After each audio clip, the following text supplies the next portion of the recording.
Hi, everyone. Welcome back to 123 Conversations, the show where we have a guest or we talk about one topic and we ask three questions around that with our two hosts, myself and Terri Dean. I am Candace Thomas. I'm an intuitive coach, which is just a fancy way of saying I teach leaders how to use their intuition on purpose to create tangible results for themselves, their clients, and their communities. My co-host is Terri Dean. Terri Dean is a creative entrepreneur. She's been in business for over 30 years in sales and marketing expertise. And we're so excited because we have with us the lovely Kristin Near, who's below on our screens, and hopefully it'll appear the same. And so Kristin is an esthetician, skincare specialist, and the owner of Botanica Skin and Brow Studio. Her passion is educating her fellow salon spa professionals and clients, helping them to be more confident and encouraging them in their skincare, makeup, wellness, and also helping them in business. You know, she's working with some of her colleagues, which is super important right now, especially, you know, like in the business that she's in. So Kristin, welcome, welcome, welcome. So good to have you. How are you doing today? Well, thank you. That was lovely. I am doing good. Just excited to see your beautiful faces and, you know, have some girl time. It's been a while, so good to see you. Good to see you. I know, yeah. Right? It has been a while. So I'm really curious, and that didn't count as one of the three questions that we asked. And we ask way more than three questions anyway. So how are you? That's a freebie. Okay. that's not counted against. We already had to design our template with three questions. So we're not going to mess with that now, but we really need to rename the show someday. Yeah, three is someday. Yeah. Anyway, go ahead, Ken. Right. Sorry. No. All I was going to do is just dive into our first official question, which is really curious about how you ended up in the beauty business. You know, what made you or what drew you into this career path? You know, it wasn't something that I planned on, honestly. It was one of those things where I was working in graphic design. I had gone to school for that and needed a job. You know, I was kind of working my way up and I ended up at Nordstrom. I lived in Minneapolis at the time and I just decided I'm going to walk in there and get a job at the makeup counter because I had heard they pay really well. I love makeup. And I just, you know, went in with my resume and fortunately it worked out and I got the job. And I started doing that. And I had been in sales, you know, throughout school. So the whole time I was in college, I was working in retail and I love sales. I just really enjoy selling and talking to people and educating people. And so it just kind of was this perfect fit. And I especially noticed all the women, you know, there were so many women coming in and managing, you know, more women in management than I had ever seen. This was back in 2000, literally 20 years ago.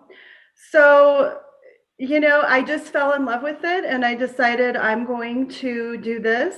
I want to do more of this. And so I went back to school to be an esthetician. And so I could do, you know, two jobs, but kind of in the same field. And that's how it all started. Oh, wonderful. Can I ask you real quick? You said Minneapolis. Did you go to the Aveda Institute in Minneapolis, the main one? I did. Oh, lucky you. I mean, have you been there? No, but just being familiar from being in the beauty care industry myself, like I know that's where their main offices are. And so I was curious. I'm like, oh, wow, lucky you. We're really lucky. We've got Mark Gonzalez, who has the Aveda Institutes here, and he's incredible. I mean, it's really top down education, top notch education. And so you really came from. Well, and I agree. You know, I worked at Mark Pardo. I remember when I first moved back to Albuquerque. And that was just, again, one of those like cosmic connections where I was fortunate enough to attend Aveda, you know, in Minneapolis, which is the original, it was the first one. So it's beautiful. It's like, you know, incredible. Going to school in this beautiful historic landmark. And it was just a really great experience. And then I, you know, ended up at Mark Pardo. Great. And so it was a great fit.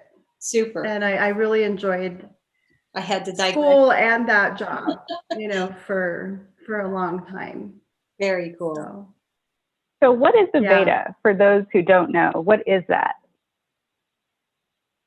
Aveda is a brand, you know, for sure, but it really started back when it first started. It was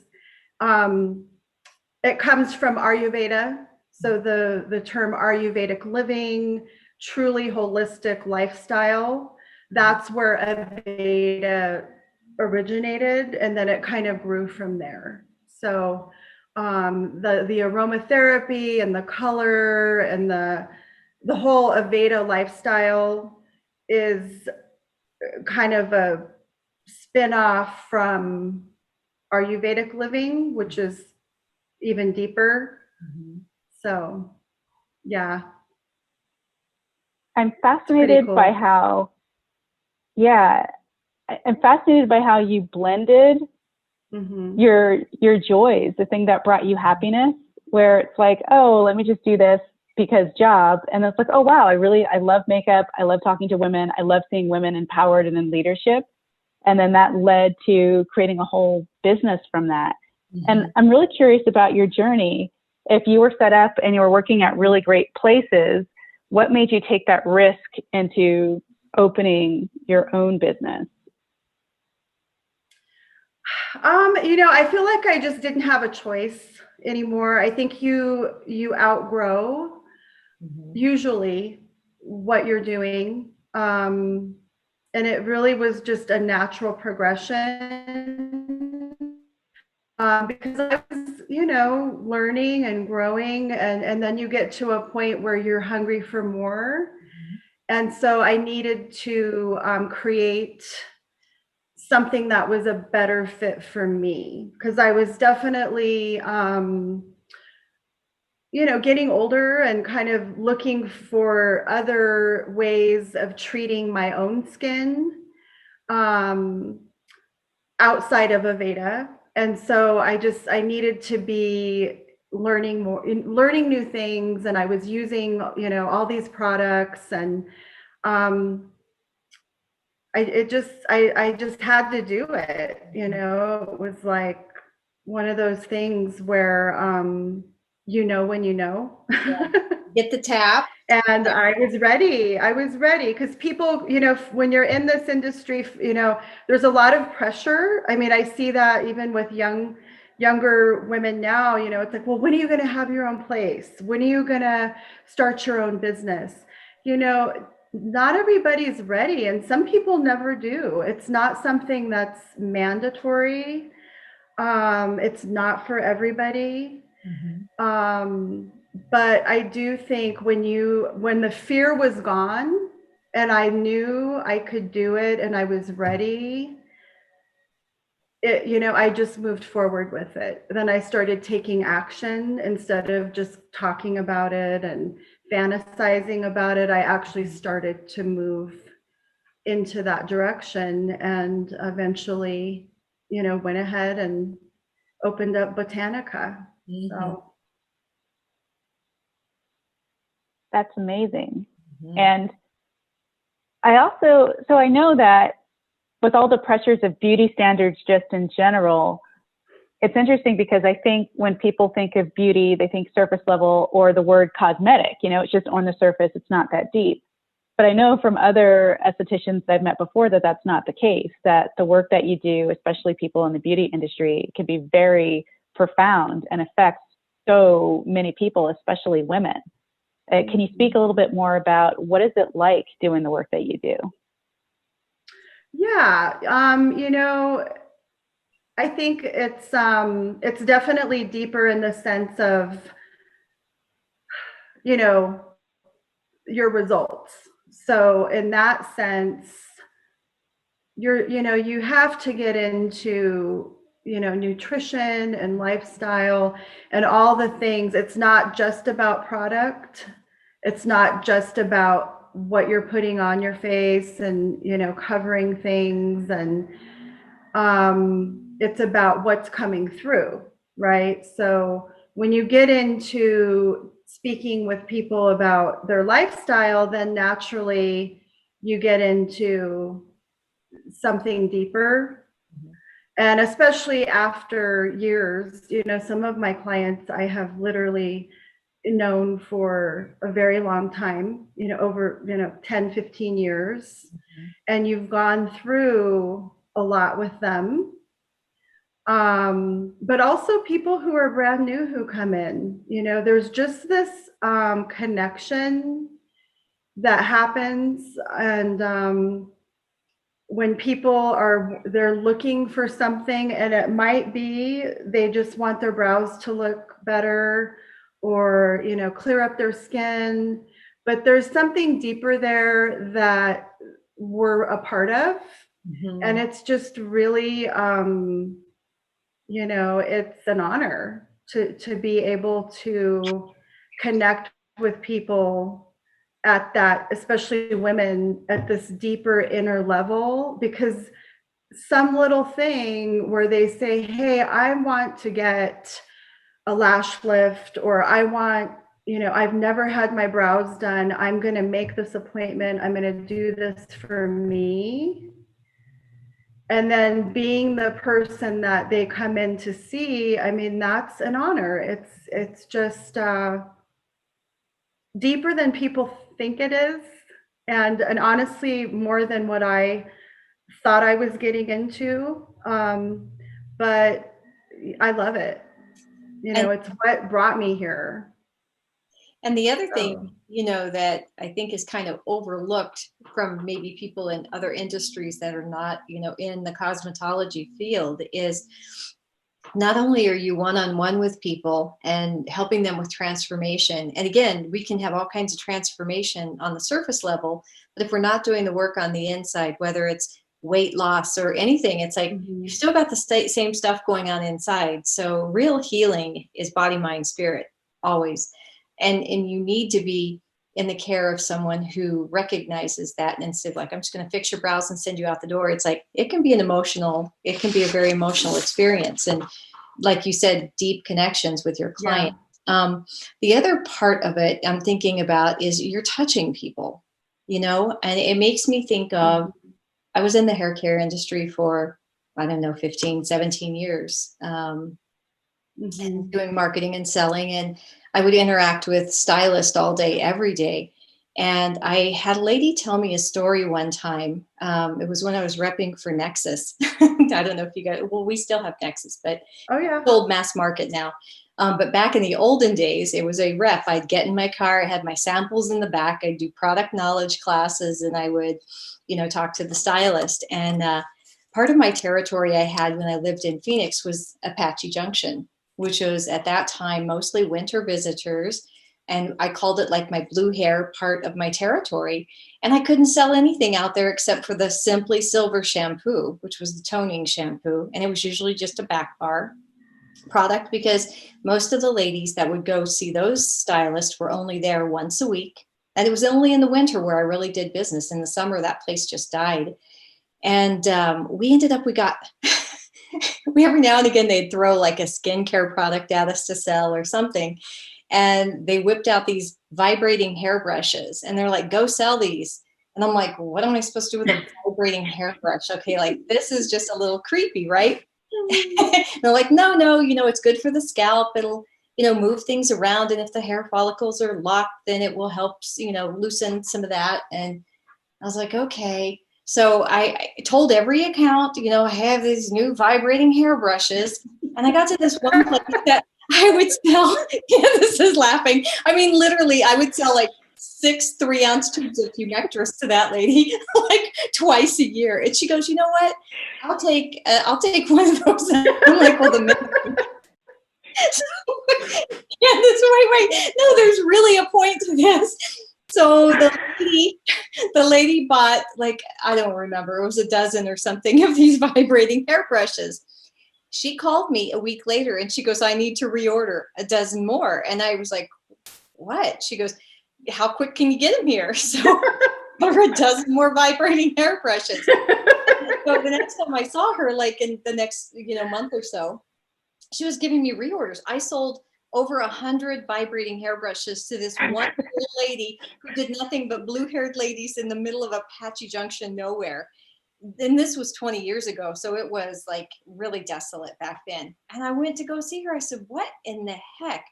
And she goes, Terri, my clients come see me maybe once a week. I might be the only human interaction that they're having with another person. And many of these women are widowed. Many of these women live alone. They have no one touching them. Like, I'm their interaction. I put my hands on their shoulders. And she said, one of the things I've always done is I brush their hair.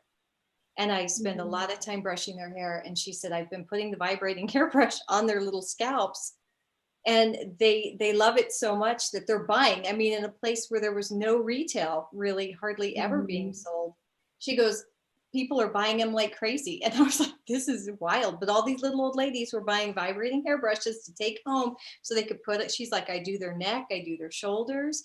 And it's, so my whole point here is, I hope I didn't go too far off the rails, but you're touching people.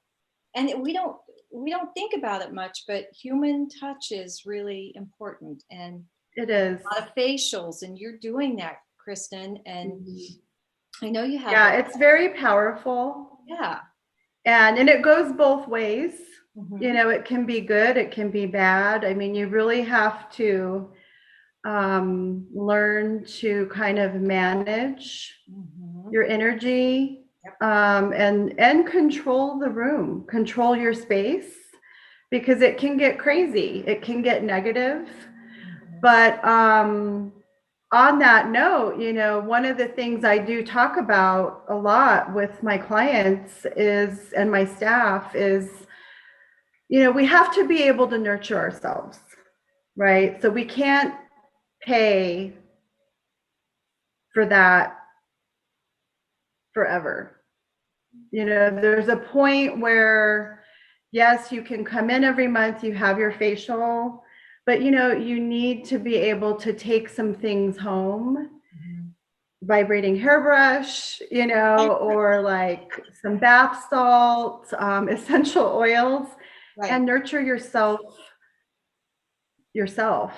Right. And that's where it's like really excited is when my clients are coming in and they're like, hey, I loved that. I want to take more of that home because I love, my bath time and my mask time.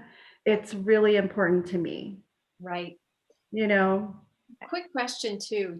How do you self-care? Because you are in that environment all the time. And sometimes they say doctors make the worst patients, but I don't always agree with that. So how do you self-care?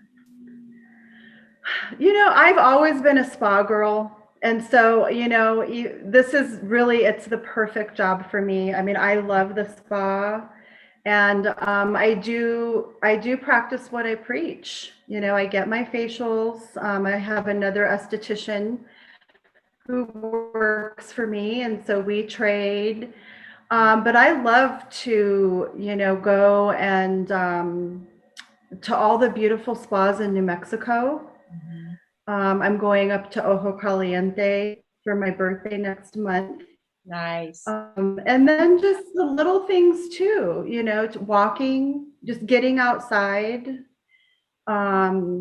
spending time with my dogs and, my family. I mean, all these things that I do that much of, honestly, before COVID. I have really loved spending more time at home. That's why I'm saying, like, it doesn't always have to be going to a fancy spa. It can just be, you know, making a really good breakfast and just enjoying it outside in your yard. But you have to find the time and make the time for you. So yep. I have learned that lately, how to do that. Right on. Again. Yeah, I think that's incredible. And I'm so curious, what is going on with your business? Because you are like hands-on touching folks. And I know you were greatly impacted with COVID, because here in New Mexico, things got shut down and in several places all over the world. But for a lot of 2019 and even into, or 2019, my brain's loopy, 2020 and even now into 2021, like how have you had to pivot? And what are you into right now? I think what we're into right now is, you know, we're still at 25% capacity. Okay, so that's what I think some folks don't get, is that, yeah, we're reopened, but we're not completely reopened. And so we have adjusted, you know, our time frames, how long our appointments are. We're focusing more on quality, right, versus quantity. We don't take walk-ins at all.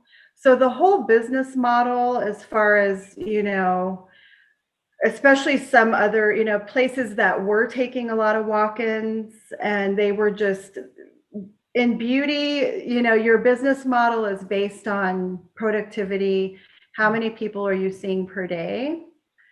What we're doing is we are looking at that and we're going, hey, we can do this with fewer people. We can make just as much money because they have more time.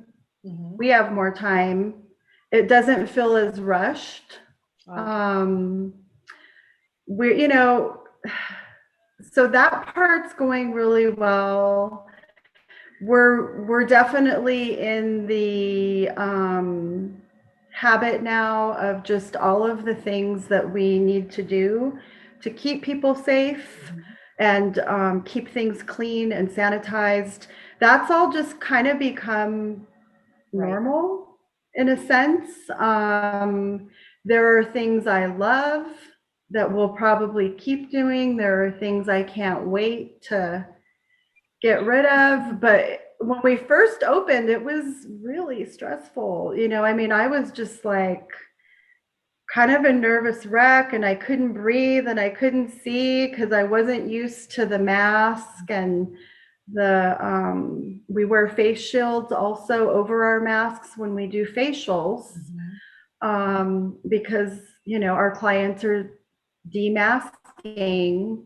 But we screen people, you know, we screen the heck out of people, and we're very honest with them. And I feel like most people respect that, and they've been honest with us. And if they say, you know, oh, I did travel, you know, or, oh gosh, you know, I forgot I had, you know, an exposure, then we rebook them. You know, we don't, it's not just like, oh, we have to do this to be opened. We take it seriously, and we've probably lost some people, you know, because we have had some people who didn't respect what we're doing. They just, you know, want to walk in or, you know, not follow protocol. And that's okay. You know, we're just not, that's not what we're doing. Right. So it's been interesting. It's definitely been an experience. I feel like it's been almost like a rebirth. You know, it's just like like when we reopened, it was like starting over again. And you know, you just appreciate things more, and you appreciate people more, our staff and our clients they've just been so loyal and so supportive and positive, and that's why we're still here. So I think it's great. And I hope that we take, just like you said, the rebirth, I hope we take as an overall culture, society, take some of these really important things that I think a lot of us have been kind of forced into, like slowing down, more time with family. And I hope we really have locked into that in a deeper way, and we move forward in a more healthy fashion than I think we were living before, because it was just go, go, go, go, go. And it's been so nice for me not to, I really am an introvert. So being very socially active is kind of unnatural for me, but just due to the kind of work I do, you're forced out to do stuff all the time. And it's nice to just sort of be home and, be able to spend more time, taking longer walks and things like that. So I think, we all got to take and I think, some people, I do miss the fun. I mean, I miss the fun factor of the beauty business, because we're all about fun and parties and events. And so I want that. But, I think there are a lot of people who are, defensive, or they're hesitant to say, I've learned some things in the last year that I don't want to forget. Right. Right. I hate the pandemic. I hate the fact that we've lost so many people to this virus. But, I don't know. I have learned some things that I don't want to forget, and I have let go of some things and some people that I don't want back. So I know everybody's not there, they're just like done with it. And I get that, but it forced us to kind of look more within, I think. That's a good thing. I think that's always a good thing. Yeah. And then also just being able, you said something earlier about being more sensitive and more compassionate. And I think that, I hope that I've softened. You said you've softened. I hope that I've softened too. And if for no other reason, just being more A-okay with the people around us and how everyone has reacted to things. It's like, okay. Yeah. We don't have to be on the same page, and we don't have to feel the same way, but this has impacted people in different ways. It's impacted people in the beauty business, in the movie theater industry, in a different way than it's impacted pharmaceutical companies or, healthcare workers. So some people, like you said earlier, Kristin, have continued to work. Incomes have not been affected. Other people have been really hit hard. So just being really mindful of that and being kind to everyone. People's fuses are shorter too. I just kind of go, you know what? That's something probably that's going on with you, not me, but say a little prayer for you and keep it moving. I want to go this way, you go that way. We're good. So what do you say to some of your peers or the people that you mentor who are in a similar boat where they are freaking out, and super stressed? And it sounds like you moved from that. So I'm just curious, what would be your advice to help them be able to transition from, I'm really scared and overwhelmed and I don't know how to do this, to, okay, I can pivot. I can do it in this way. I can, what would be your advice? I tell them, focus on the present, look at today, especially when you're doing what we're doing and you're looking at your appointments and people are canceling or they're rescheduling or you have nothing, and especially, when you're starting out, and there are a lot of people who are new right now that are starting out, and it's a different thing, it's a whole new game.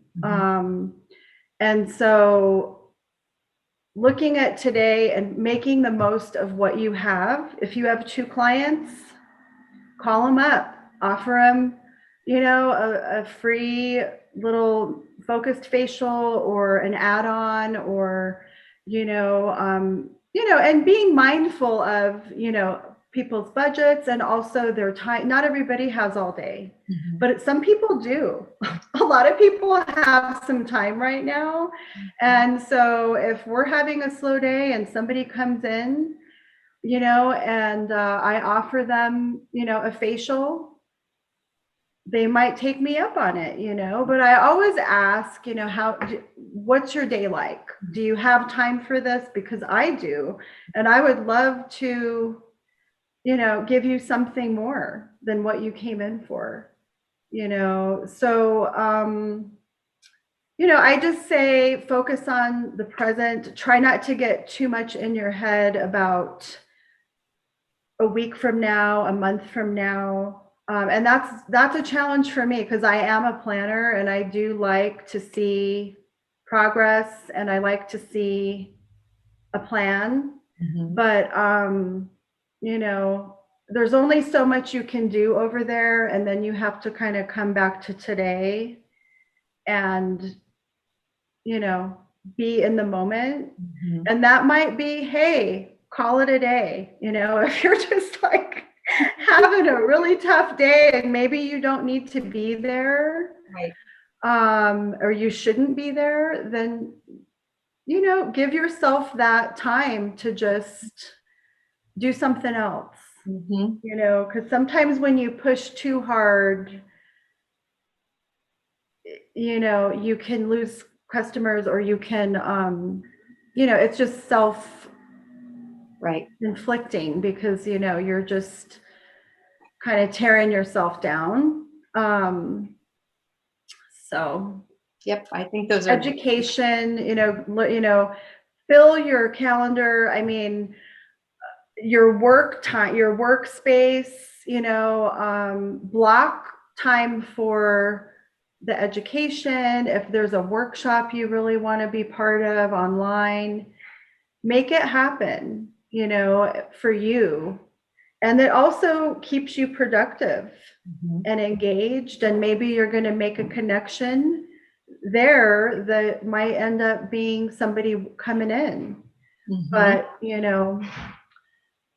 it's challenge. It's always challenging, but there's always ways to keep moving forward, even though you feel like, okay, the only thing that's moving forward is making money. That's not true, because all these little things that you're doing today are going to equal business down the road in the future. Yep. So I agree. Well, you're a fine example, Kristin, of so many things that I admire as an entrepreneur, as a human. I appreciate you. You've done me some solids in the past that I will be forever grateful for. Same to you. Thank you. And I adore you. So thank you for showing up as you have, and, being a great mentor for the beautiful women that you've brought into your space. And I know you'll continue to do that with more people that will come under your guidance in years to come. And it's an honor to have you here today. Thank you. Well, thank you so much. I appreciate that. And yeah, it was, like I said, it was just so great to see you both and, talk about what I do and what we do at Botanica. And I miss you guys. Yeah. We miss you. We miss you too. What's the best way for people to get a hold of you or learn more about Botanica? The best way is we have our beautiful website. So it's botanicaskinandbrowstudio.com. And there we have, all of our services that we offer with pricing, and there's links and before and after pictures. We're all over social media, so you can definitely check us out on Instagram and Facebook, and then give us a call. We on our website, all of our contact info is everywhere, and so you can even just call us and say, hey, I've been thinking about this, and I have some questions, or I'd like to make an appointment, or, whatever you need. Super. Right on. Yeah. Super. Lovely. Well, thank you so much for joining us. And thank you all for watching. Please join us for our next episode. Bye. Hi, thank you. 1, 2, 3.